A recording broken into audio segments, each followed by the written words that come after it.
let us get into some Sweet versus Heat. A segment brought to you by our friends at Subway, whose new Sweet versus Heat chicken sandwiches are making people choose which side they're on. So similar to how we did this last week, Cash and I are each going to pick our hot teams for the week. And for our Sweet players, we are going to rattle through our picks for the NBA awards. So let's start off with our hot teams. Cash, who you got this week? You know what? We talked yesterday, and I said I was going to leave it up to what happened on Wednesday night, and they ended up coming through with a pretty convincing win. So I'm going to go with the Toronto Raptors. They have the second longest winning streak in the league, and I know we'll get to the team with the longest one once you're up. But yeah, they've won 5 in a row, and the first 3 were against the Bulls and the Knicks, so who cares? But I thought the way in which they pretty handily dismantled Orlando and Brooklyn this week. 2 teams that are playing for their lives right now. And coming into the week, I thought, 2 teams they might play in the first round. Yeah, too. and 2 teams that had kind of given them trouble earlier in the year. Orlando especially. Yeah, and you just see it as the Raptors are all but locked into the 2 seed. This doesn't matter. They're just trying to stay healthy. Figured, Kawhi would probably get one of those nights off, and especially at Brooklyn. They're losing one of those games. And instead, that Orlando game after a slow start, there was a stretch from the mid-second quarter, late second quarter to the end of the third quarter, where the Raptors essentially outscored them by about 27, 28 points in 15 minutes of basketball. And it was that, it's something I've talked about all year where this Raptors team, and especially since the deadline, they have this gear that I'm just not sure, I guess aside from Milwaukee, anyone else in the East can touch when they start rolling and look like they care, especially on the defensive end. There's just limbs and arms everywhere. They cover so much ground.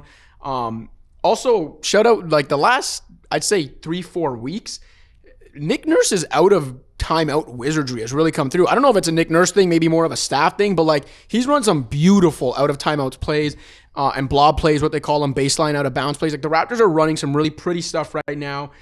They're dismantling teams that have a lot more to play for than they do. We'll see if it continues. They've got Charlotte and Miami coming up their next 2 games. It's kind of interesting the way it worked with the Raptors schedule where they've got these 4 consecutive games against teams they could meet in the first round in Orlando, Brooklyn, Charlotte, Miami. So we'll see if they keep this thing going. But yeah, I think right now they're my hot team of the week.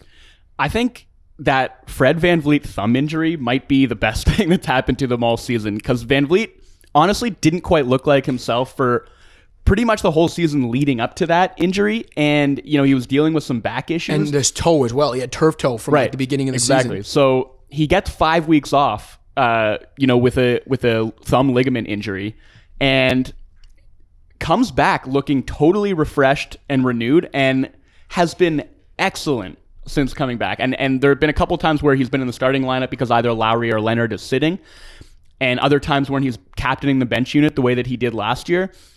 He has looked like the guy he was at his very best last year.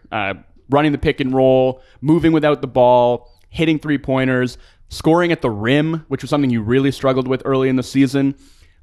He's been such an important player for them the past couple of years, and to have him back up to full strength, I think is really important. This is the guy that earned the nickname Steady Freddy, right? Yeah. Because of just all the little things he does, and he wasn't that guy for the first few months of the season. He looked like an old man out there, honestly, some nights, and you can see the toe in the back were bothering him. And yeah, the thumb injury, obviously no one wants to get hurt, but like you mentioned, it got him 5 weeks off. It was an upper body injury, so he was still able to get his cardio in, and he came back into the lineup. I think he played 30-plus minutes the first game in Detroit and really hasn't looked back. And the one thing, too, we talked about the Raptors being hot outside of just this week, the shooting is what really stands out because this was a team we talked about the first couple months of the season where their poor shooting didn't really make sense when you looked at the shooters historically on their roster.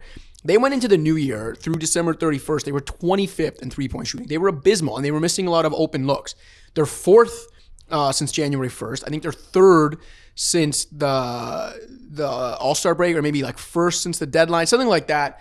They're 1st the last couple months, basically, especially with Marc Gasol on the court. They're getting great looks. They're canning them. Danny Green is shooting the lights out, and that to me has really been the difference in what their ceiling is, because it's something I mentioned on Twitter, but you look historically at recent champions, especially as we move more into a 3-point era of the NBA, the last 7 champions have all been top 8 or top 9 in 3-point shooting. Mm-hmm. So that looked like a legitimate concern for the Raptors until the last couple of months. And now they're up to 6th in the league in 3-point percentage when they were 25th a couple months ago. Yeah, and their defense has improved a lot too. Gasol has, I don't want to say that he's made them necessarily better or worse. He's just changed their style of play. Their passes per game are way up. Their assists are way up. Their offense is a little bit different. And when they run pick and roll, they're often running that to get 3-point shots rather than to get shots at the rim. And again, it's not necessarily a qualitative assessment. It's just a fact. They are getting more and better 3-point looks. And they're using Gasol more as like a high post operator. They run a lot more offense through there than they did when they had Valanciunas there, or of course Serge Ibaka, who's more of a play finisher than an initiator. And so they actually look like a bit of a different team. And after a couple of weeks of sort of ironing out some kinks, I think they're really starting to get a feel for each other and starting to look like the team that they look like on paper. And to me, it's funny because we talked about this team coming into the season as one that was going to kill teams with depth. Their bench has been low-key awful all year, and I think this is a team that's really going to benefit from shortening their rotation. And they, you look at what they might look like in the playoffs, they're going to have a killer 8-man rotation. And, they've already started to shorten that rotation a little bit, especially in games that matter, though they don't really have any of those left.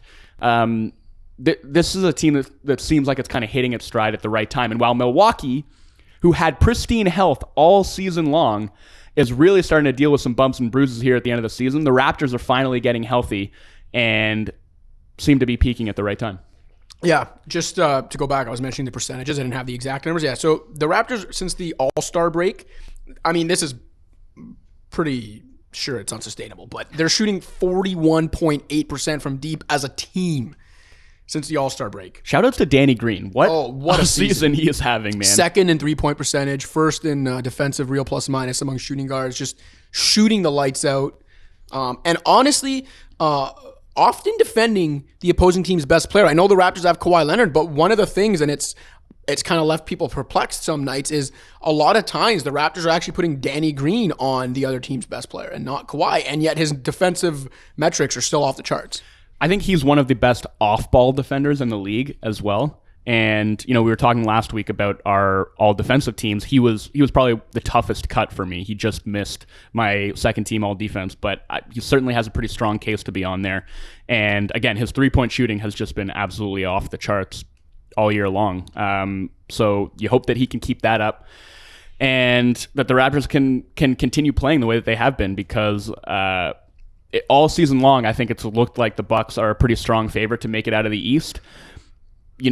Health permitting, I think they probably still should be considered the favorites, just because their profile is that of a championship contender, straight up. I mean, 45 double-digit wins against 4 double-digit losses. They're 25-10 against teams at or above 500, which is by far the best mark in the league. All the signs still point to them as being the best team, but they're not as healthy right now as Toronto is, and I think, you could say they're not playing quite as well as the Raptors are right now.